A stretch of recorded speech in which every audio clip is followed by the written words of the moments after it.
Well, Monkey Boy debuted their tune Sinner a few weeks ago, and the momentum on the song and the band itself has been crazy, man. It's been gaining every week.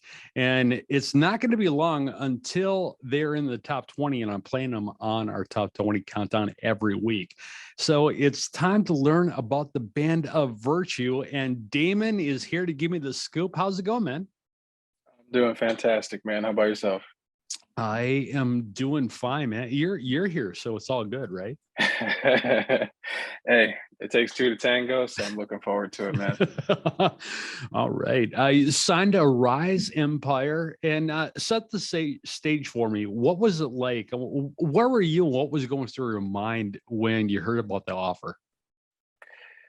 Oh man, it was kind of a whirlwind because all this is going on obviously while the world is shut down. So it's like you're working, you're grinding, you're doing a lot more stuff behind the scenes more than we traditionally. I wouldn't even say more than we traditionally would. We just have to adjust ourselves to working, more internet based on Twitch, Discord, everything else. So then finally, Oliver had gotten a hold of us, had mentioned he was talking with a Rising, and I think my mantra, at least for anything in the music business, is it's not happening until it actually happens. Okay. So I'm just Very no, because good. Very you know how good. you know how it works, man. People talk, people promise Oh, you things, exactly, man. and I would say that we're fortunate just at a young enough part of our career where it's like, hey, just put in the work, keep kind of focus, keep your nose to the grindstone, and then good things will happen. And we were fortunate enough that Tobe, Mark,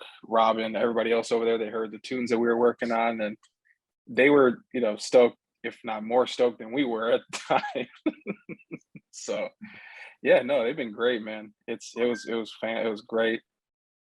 It makes the process that much easier to have somebody like that in your corner to kind of free up your creative process to just focus on making the best music possible. Was it kind of like when that happened? Was it kind of like, holy shit, we're doing it? Was that your it's happening moment? It was one of them. I would say definitely it was a lifeline during, like I said, a very hard time where it's like no bands are touring. A lot of bands, that kind of pressure, you know, either made them switch to do different things, break up Yeah. altogether. Yeah. And in this case, it's just, it's that one thing where a carrot, like it could be a carrot where it's like, all right, now we have these people, we can't let them down. Like it's more of the like, we're already energized, but we're kind of, you're slogging through your workout. You have 20 more minutes. And then, you see your friend walk in, or you just kind of get that burst and you're like, all right, let's go. 195%. Like you're already on E, but we're going to drain this whole thing until it's done, man. So Just gave you that final push, and that's it. ex- And you guys, the momentum that you're picking up with your tune Sinner, that's awesome, man. It's like uh what more do you have?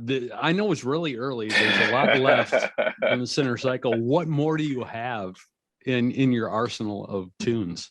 oh man, it's so crazy. This is where like, yeah, I'm smiling ear to ear because it's like Sinner is literally the tip of the iceberg, man. It's like there's so many sounds, there's so many things. Like the beautiful thing about having the time at home that we did is we could just take a step back, kind of examine our catalog, the songs that we play live, how we want to use our live show moving forward. And it's like, you know what? Nothing's off limits. If we want to try something moody and a little more like dark and kind of vibey, like what Sinner is, let's do it. Let's not worry. Don't worry about anybody else. Don't worry about business. Don't worry about fans. Don't worry. Just what do we like? What's the things? What gives us that feeling of when we first heard like a Korn or a Deftones or Linkin Park, As I Lay Dying, these kind of bands where it's like they really, really spark something in you. And in the case of that, it's like we did just announce, so we have a new song coming out this Friday. The video will be premiering on Thursday, June 2nd. It's via Outburn Magazine. It's Okay. called Hypocrite. Called Hypocrite. All right. And now the best part about this is because all the feedback for Sinner has been, honestly, it is blowing me away because normally when bands they come out with something that's so contrasting where you're like, huh, that's not what they normally do, but people latch onto it. then the rest of it's easy. And this is a little more up our older alley, but like times 10 on steroids, just barn burner. And I can't wait. So did you because I've heard this from a lot of people, like during the whole like shutdown and non-touring and stuff, and not really going out doing clubs and that stuff, they focused on themselves. And Yep. like, what made them abandon the first place? Is that what you're saying you guys did? Absolutely. It's, anybody, if you're touring or just you're spending 6, 7, 8 months on the road, you get tunnel vision because you're just focused on, all right, let me get to the next show. Let's really, you have the day to day for that. And you do kind of lose sight of not even just like personal goals as far as like the band, but sometimes even personal stuff in life, because there's a lot of sacrifice that does come with this, whether it's travel, whether it's missed birthdays and holidays and, all the stuff that, we would do growing up. But in order to, live this dream, hey, you do have to, weigh some things and decide what's going to be important to you.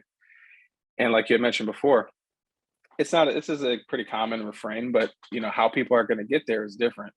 And with us, there was a little feeling of like, all right, you spent 3.5 years on the road constantly, going everywhere that you possibly imagined and dreamed. It still does take a toll mentally. And when you can sit, kind of reset, we weren't in a room with each other for probably 6 months. Like, that's crazy. Wow. Yeah. Okay. Just because, with Michigan and some other like surrounding Midwest states, we had pretty harsh, mandates and shut down, like restrictions. Yeah. That just didn't allow us to really be in contact with one another. We had to do Zoom calls. You had to just call each other on the phone, just check in, see how people are doing. But there's still nothing like when you just get into a room and you just kind of feel that electricity. And I remember when we were making Sinner specifically, we were writing some music with our friend Evan. We had did something, a few months before. Since we were able to be in rooms together, you had to wear masks and all that. Yeah. We finally drove down to Cleveland. And that was the first time, like when we were in the car, we were just talking as friends, just no music, no nothing, just life, seeing how we all are taking account of, mental health, life things that were going on at the time. And when we got there, we're talking about, okay, we have demos, we all write, but it's like, you know what? Let's just start something from scratch. I feel like just something felt different, but felt different in a very good way. So when we conversed with Evan, it was just like, hey, we're trying to do something big. We just want something nice and slick, big chorus, like, and he's like, you know what? Rock and roll. And he just starts loading up plugins. I plug in the guitar. We just jam. And that's kind of how it was the closest thing to, when you first start, your radio show, or when, back in the day when you would grab your amp and your guitar and just show up to your friend's house in the garage and just, you didn't know how to play shit, but you were just happy to do it. And that's that feeling. That's what we tried to bottle in that song. And I really think that we accomplished that. It was just it was the frustration of the world around us, but it was also this, hey man, don't worry about what anybody else is doing. Let's not even focus on what we did in the past. Just, what makes us feel this way? What's something maybe we didn't get in the last cycle? And then from there, as long as it touches those feelings and, you can look around and be like, I got those goosebumps now. And you just hear like little sounds and layers and things. Like that's the goal. That's the vibe. And, Sinner, like I said, tip of the iceberg. Hypocrite's coming, and the rest of this album, you got, it's gonna be nuts. Hypocrite. I can't wait to hear that tune. I really can't. Burner. No, burner. Just one of those songs that when it's over, you're like, God, that went by fucking fast.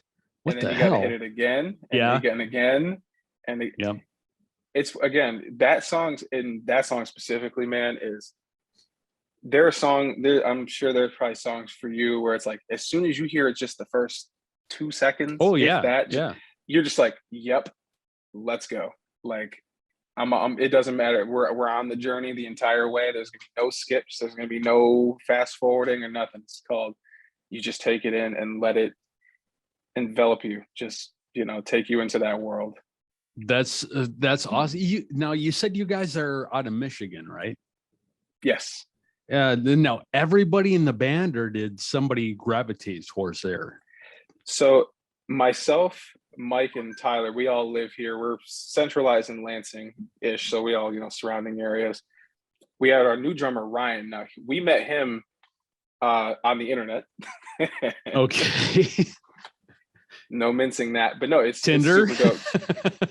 Hey, I set my location settings or whatever it is to 3 million miles. Yeah, but there you go. He's from it's a little town called Lethbridge, so that's 2 hours west of Calgary, Alberta, Canada. Okay. And we had this was probably even a little bit before the pandemic. We had just talked and kept in casual contact, and it just worked out where our drummer left.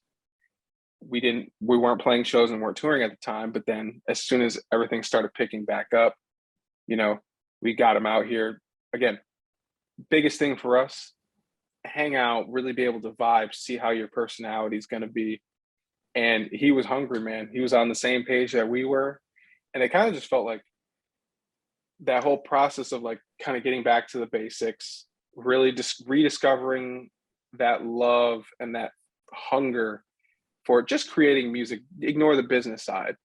And in his case, he's like, hey, I'm in this same mindset, a rising empire, same mindset. It's like everything kind of was coalescing and just turning into this thing where it's like, it feels like everybody, you have your teams and everybody else, but it's one thing moving in one direction with one objective can I swear?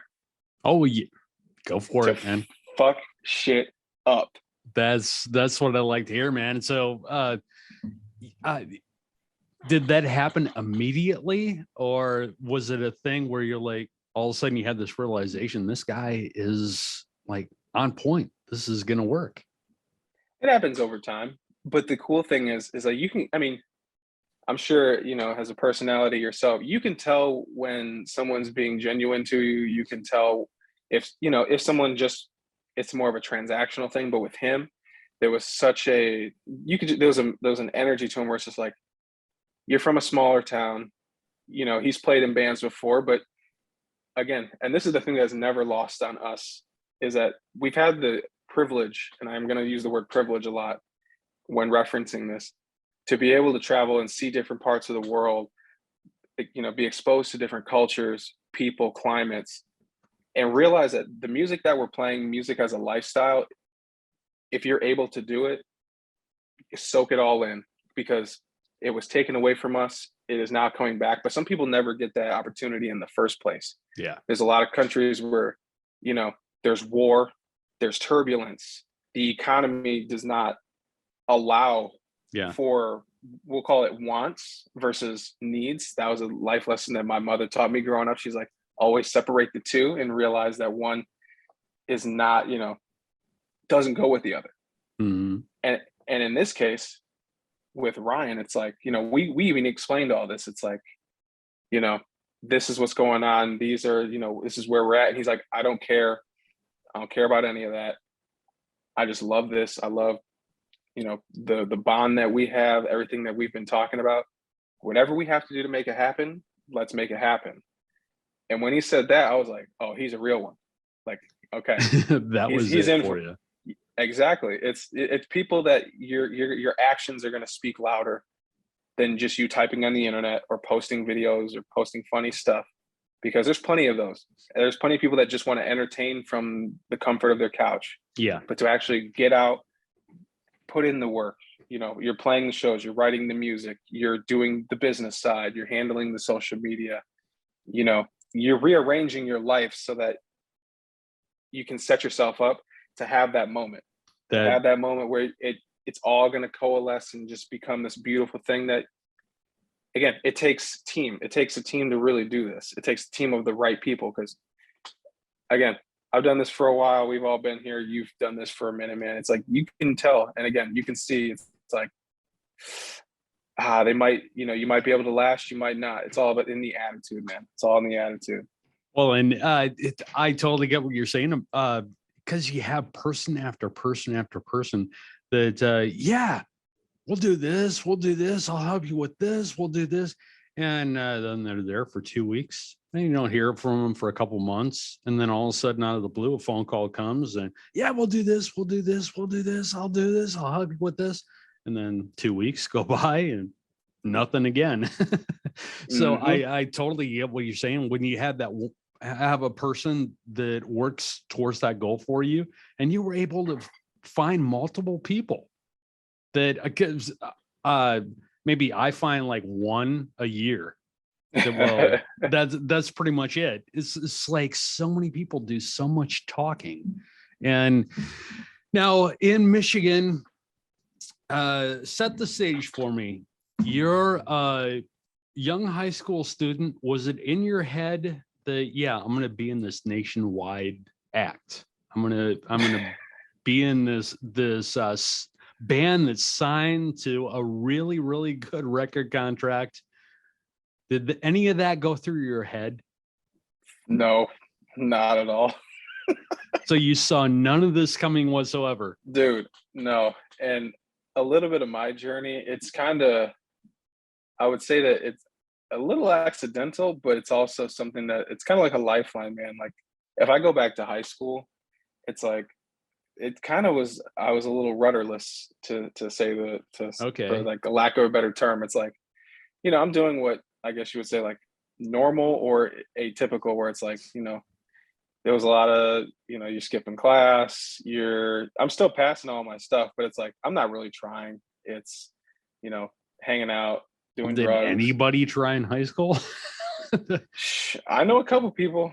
I know a couple people. Oh, seriously? Just a couple. I just said two. Just they happen to be really good friends of mine, so they keep me in check. I appreciate them. But yeah, no, it's just being a knucklehead, man. And I loved heavy music. I've loved it ever since I've heard like my introduction was like new metal, like Corn, Biscuit, Seven Dust, Deftones, Slipknot. That whole era with just like the trip pants and the face paint Yeah. and just the larger than life like sound and aesthetic. I was just like, I was drawn in and I haven't looked back since. But again, it's like, one this band, or like when it was getting ready for this band to come around, it's like I was kind of in a bad place, man. Like, I'd gotten in a boatload of legal trouble. Like I isolated a lot of my friends and people that just enable you, the hangers on that. Yeah, exactly. Your worst tendencies. Just take until you're totally fucked. Exactly. And at this point, it's like about 2007. It's like, I need to change my life, man. I need to find something. I need to focus on something. I had played music my entire life. I started off playing violin and then moved into playing double bass for jazz band. The double bass then turns into this when, I want to be cool. Everybody wanted a Fieldy K5 when them things came out, just clicking and slapping and not sounding like Fieldy at all. Yeah. I'm like, I guess we'll get there. We'll figure it out. And you don't realize that it's more in the player than it is the actual instrument. Yeah. You can only do so much jumping around. Yeah. But it was like I said, with this, it's like today is 2022. Since 2007, been sober. And each day I celebrate that by, like I said, focusing my attention into something. And this band was the thing where it's like, okay, I had been in bands. I'd never created in a band. Most people like the bass player or anything else, you rely on your guitar players or your singer or anything else. And in this case, I was like, you know what? Enough waiting around. Because again, at the time, and no fault of their own, you're just you're in bands with friends. All you want to do is hang out. You might write a song or two, you might jam. But otherwise, it's just young kids doing young things. But I wanted to take it more serious, as did Mike. So we were just like, look, let's put all the bullshit aside. He stuck with me through all of the bad shit and is here to this day. And that's my ride or die. So shout out, Mike. If you actually do watch or listen to this, I love you and appreciate you, man. But from there, it's like, this was the outlet. This was the thing where it's like, that's even really like of virtue. That's where the name comes from. It's like striving to be the best possible person that you can be. And like addicts or recovering addicts or anybody else in that, you know, step of life where it's like, you can't look at the big picture most of the time. You just have to take it day by day by day by day, step by step. And by focusing on the little stuff, on the little details, Yeah. you can then look back retroactively and go, wow, okay, that's what I can do if I set up a plan.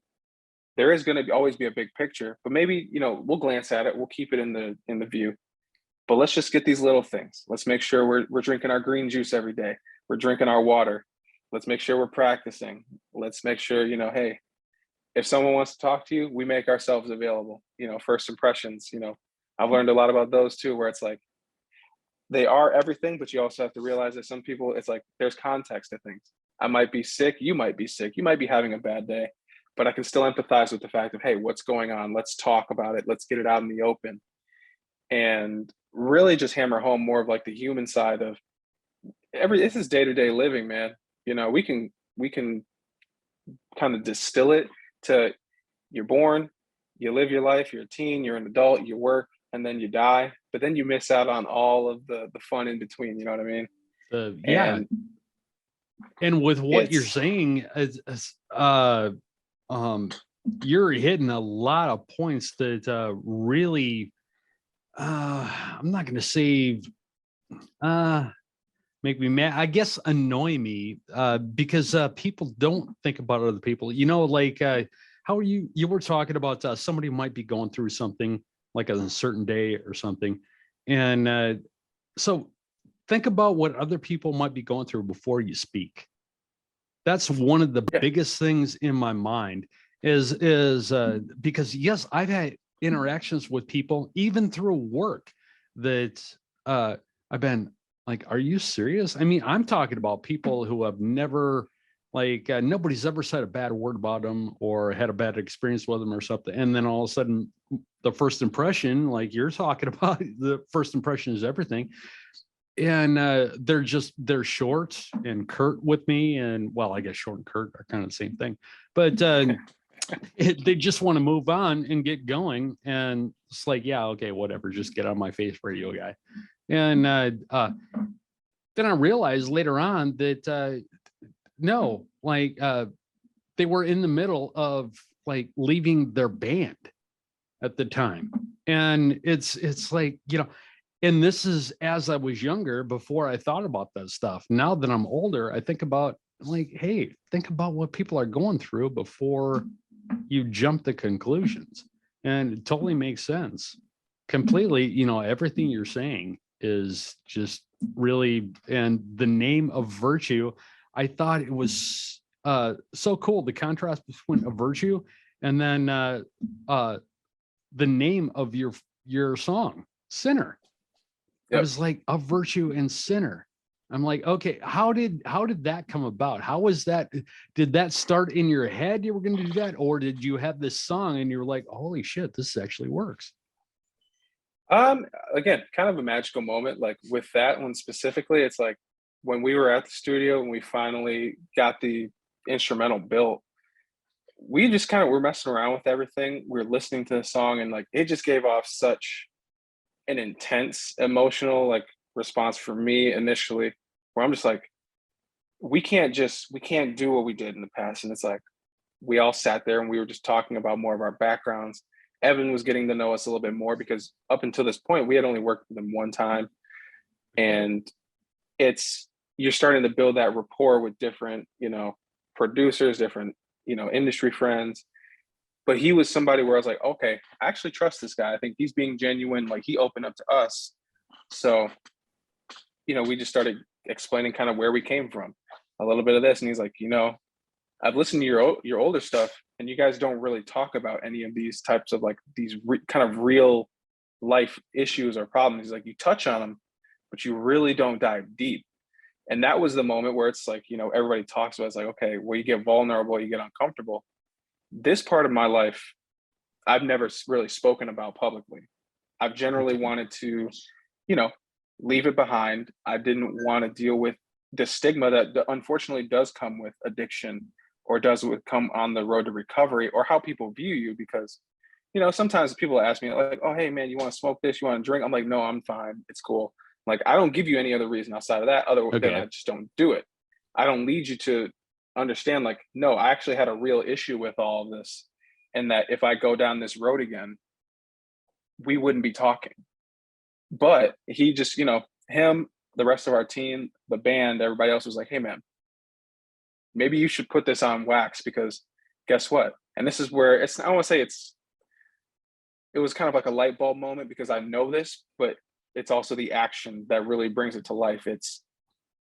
There's however many people in this world, someone has a similar story to you. Somebody's probably going through the same thing. Somebody might not, they might still be struggling with it to this day. So Sinner really kind of encapsulates this. It's a conversation, it's an internal conversation that not only it deals with trying to convince yourself first and foremost, you are strong enough to beat this substance. This is only a thing. You don't have to treat this thing like a god, because that's what people do. They worship it. They revolve their entire lives around, whether it's drinking, whether it's, opiates, whether it's even, honestly, and people don't want to talk about this either, marijuana, cannabis, anything else. It's like anything that dictates you don't have power over. Like that's a hard truth. And then another part of the conversation was, and this is where the title Sinner comes from, is that I felt at the time like I was the victim to, again, I'm sober. I do want to help people.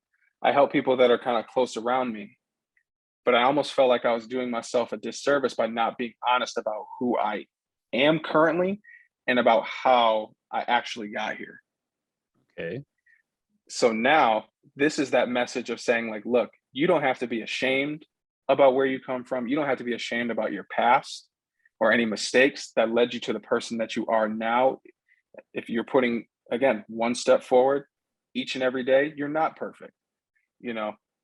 I'm not a big religious person, but the one thing that I do admire about religion is the fact that it allows you to admit and accept the fact that people will change. Your story is never fully done.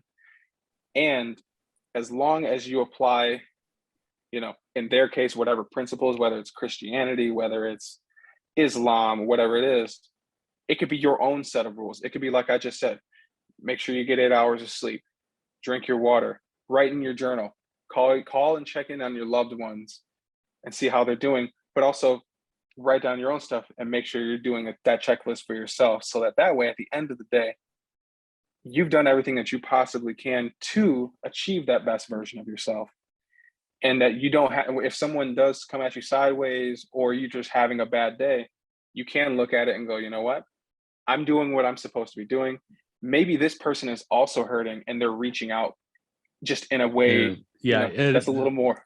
A way that's a little like different than the way you would go about things. Absolutely. It's easy. And I would say, again, as you grow up and you kind of, hopefully people realize this, it's easy to tell somebody, fuck off. It's easy to say, man, that dude was an asshole, or that woman was a B. Hopefully nobody ever says that anymore. But that's the easy part.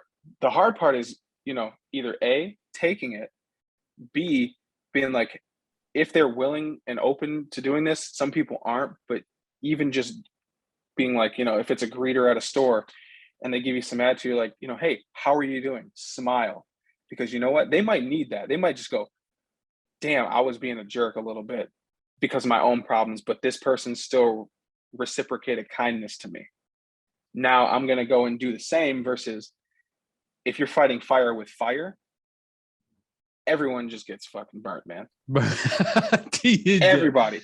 Are you reading my mind? Because that was exactly what I was thinking. I was like, man, if you're butting heads, if the two people are both being jerks for the most part, it's like you're not helping anything. No. Two negatives do not make a positive. It does not No, work that way. that's just called a big ass negative. You are, I do have to say, man, you're probably about one of the most down to earth, thoughtful people that I've talked to. Hey, again, it's just life experience, man. We're out here. We're people. We're human. Like, people talk about rock stars. People, like, oh man, you guys have done this, da da da. I was like, at the end of the day, you know, it's speaking with people like yourself, people that come to shows, people that interact with us on the internet, or just people and just be a good person, man. You just want to put good energy into the world. That's the main thing, That's And then no drama or stress that we can manage and control. Because there is good stress.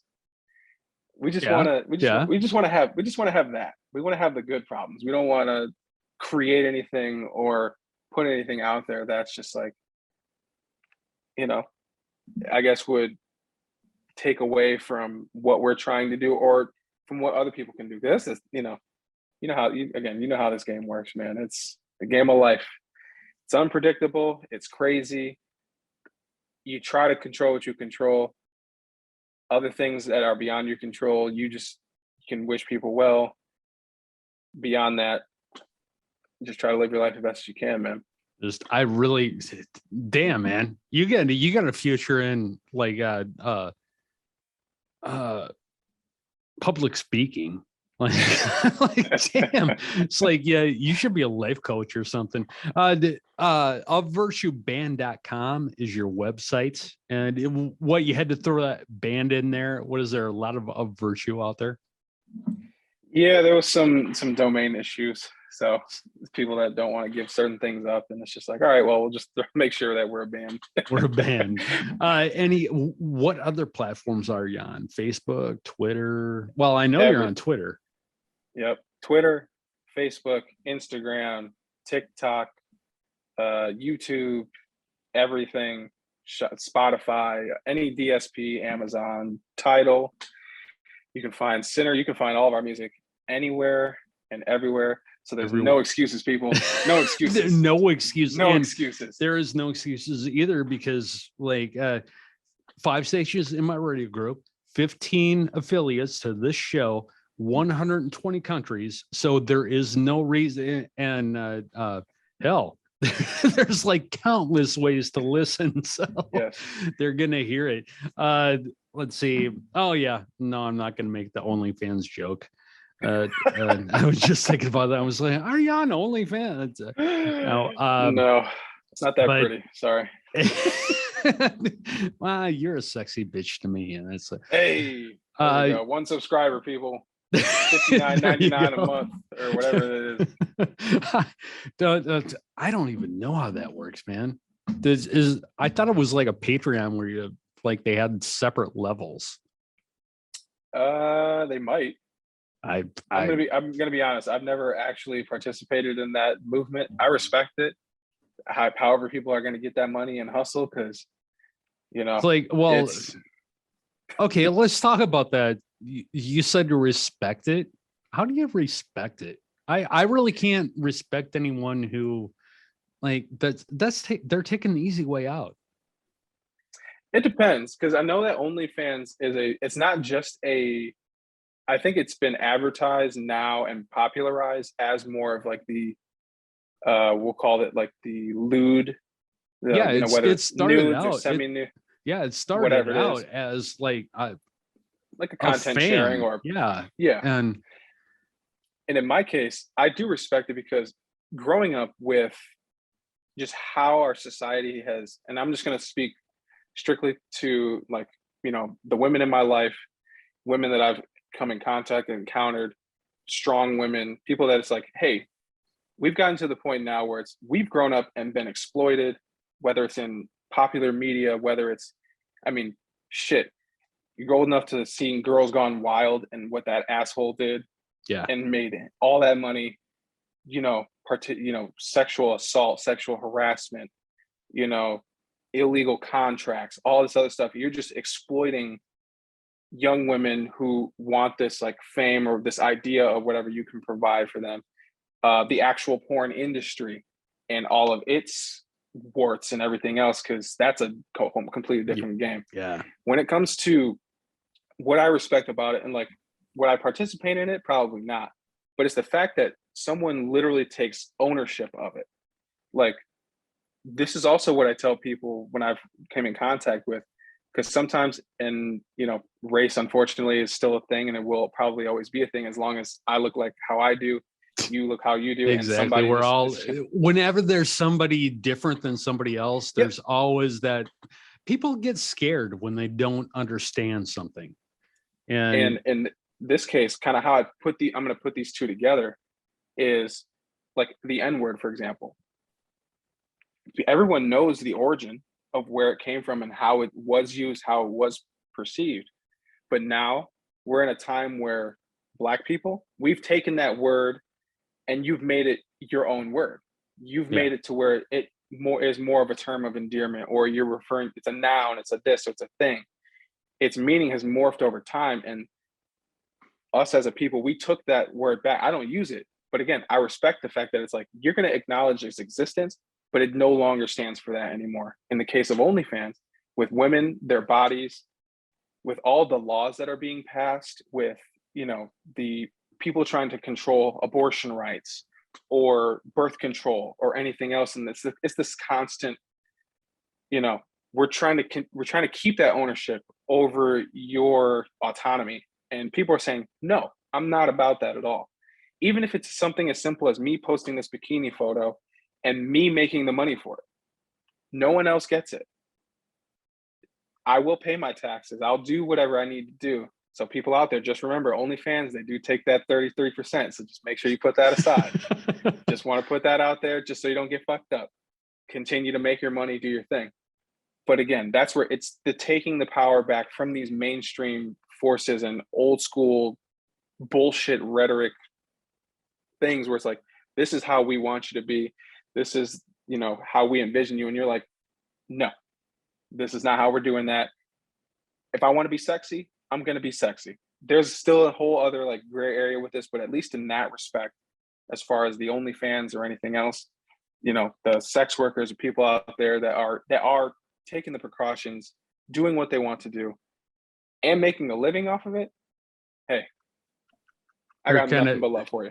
Okay, you kind of made me view it in a different way now. They're kind of breaking out of that certain box that people get put in, because you must do it our way.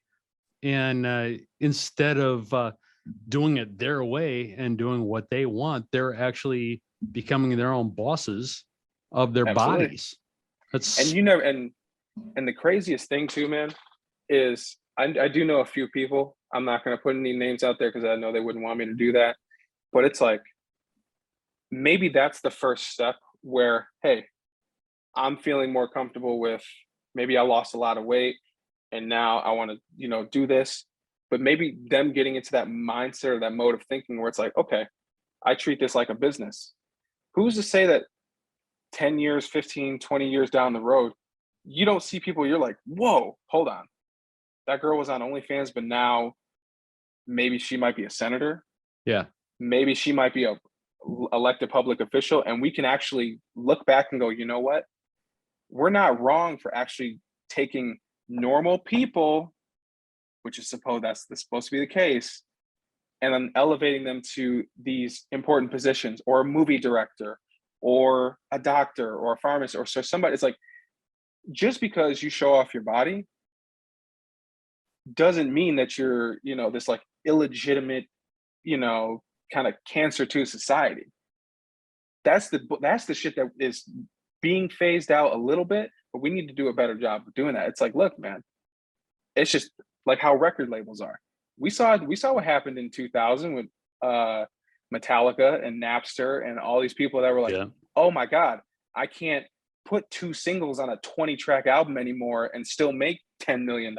Because guess what? We finally realized, the consumer finally realized, oh, I can download this. I can kind of go straight to the source. And it wound up changing the entire paradigm of music as we know it. Does it make it harder to make money? I'm sure it does. I'm sure it was probably hard. It was hard back then too, because guess what? You still had gatekeepers. You still had people saying, You have to do it this way. And this is the only way. Back then, what I felt was that the bands, they got more, they were looked at as more successful because they got more promotion. And the promotion, basically, it came from being on a big label. You know, you're on Geffen or whatever. And but the record company was taking like 3/4 of their cash.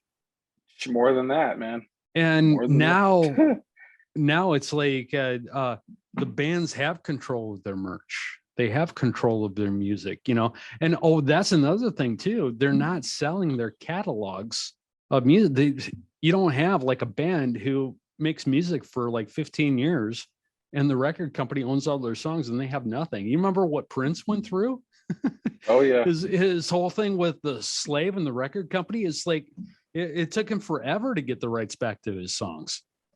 Absolutely. And honestly, that's one of the reasons why like Michael Jackson will always be forever, in a way, one of my favorite artists of all time musically, and also what he did for business. Because you could imagine, and there's all the conspiracy theories of his death and everything else, but this man owned his stuff and would go around and buy other people's masters for them.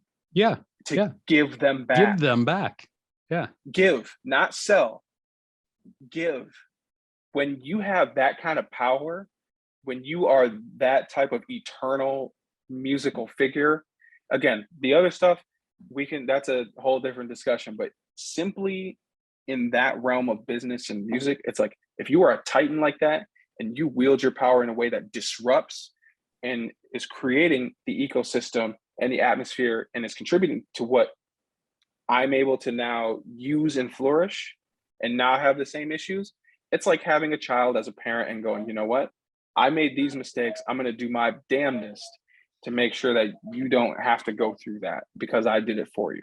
You already know what's on the other end, what's happening. That's, yeah, completely right. And completely. And I think a lot of people don't really understand that a lot of this is show, but there are some really smart people behind that. And you brought up the one guy that I think his life was almost all show, but he was I don't know, man. He was one hell of a businessman, and he knew how to work people. He knew how to get what he wanted out of people.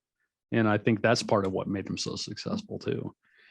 Absolutely. What do you say we let people listen to Sinner and we shut up? Oh, one thing I want you to tell all the people, how much sleep are you running on right now?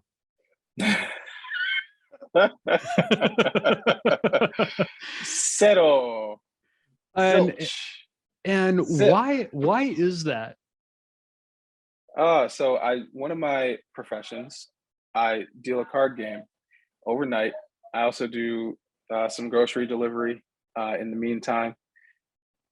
All this until we get back on the road. But yeah, sometimes these things don't get out until 7, 8, 9 o'clock in the morning, 10 o'clock at the latest. In this case, I got out very late last night, and we're